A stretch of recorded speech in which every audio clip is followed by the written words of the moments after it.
Now, we do know that the governor also visited the hospital, interacted with the protesting doctors. We have a reaction coming in.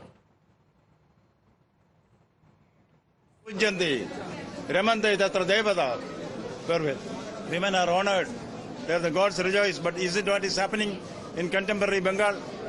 There is the fear psychosis rampant in society. There is intimidation. There is violence, unchecked violence. This has to go. It is a reflection of this rot that has resulted in the cold hands of death, snatching away the living, vibrant and dynamic personality of a young lady doctor. The society has to answer for this. Government is responsible for this. The first responsibility lies with the government. What other stakeholders also have to come here? The law has to come in force. What the youngsters are asking is very just. They say we want justice. They want security. When you go for work, particularly at night, there should be a security that you will be able to return alive. That security is not here in Bengal. This shows the decadence of law and order in Bengali society. Contemporary society in Bengal, contemporary policing in Bengal, not only leaves much room for improvement, it brings shame to the entire humanity that their young girls are not protected. We cannot allow this bloodbath anymore. Yes, it is nothing but bloodbath which is going on there. Society has to come together, work together, and see that this kind of atrocities is stemmed in the bud. We can never allow this. We cannot tolerate this sitting idle.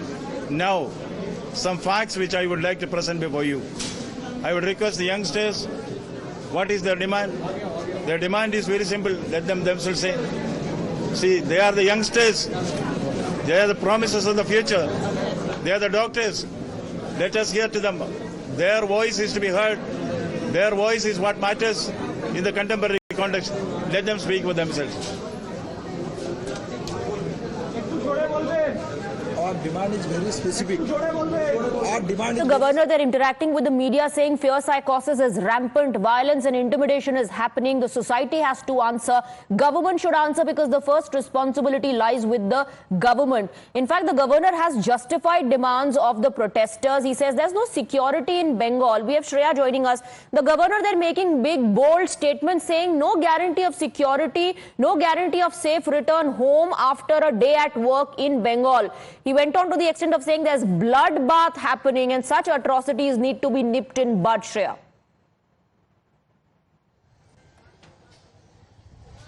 Well, of course, we see Governor C.V. Anand Bose have reached the RG Kar hospital. Remember, Governor spoke to us exclusively after this incident in RG Kar, and he told us that Bengal is not safe for women. He in fact spoke about a fear psychosis that is dominant in Bengal society. He in fact told us that he stands with the protester, he stands with the students as the governor and also as a former student. Now, today also after reaching RG Kar, Governor has given a similar message. He talks about the bloodbath. Remember the incident that has happened in RG Kar last late night, where we see a mob came inside the campus, attacked the campus, vandalism happened. That has again shaken the Bengal people.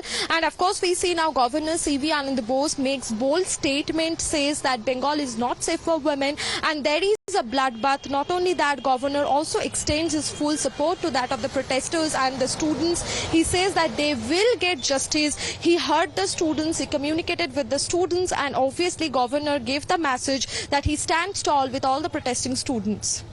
Right, Shreya, thank you very much for getting us the details. We'll keep coming back to you. So the governor, they're interacting with the media, is now asked the media personnel to record what the protesters want to say, is justifying their demand, saying you need to provide safe and secure environment to them. A quick break. With that, news and updates will continue.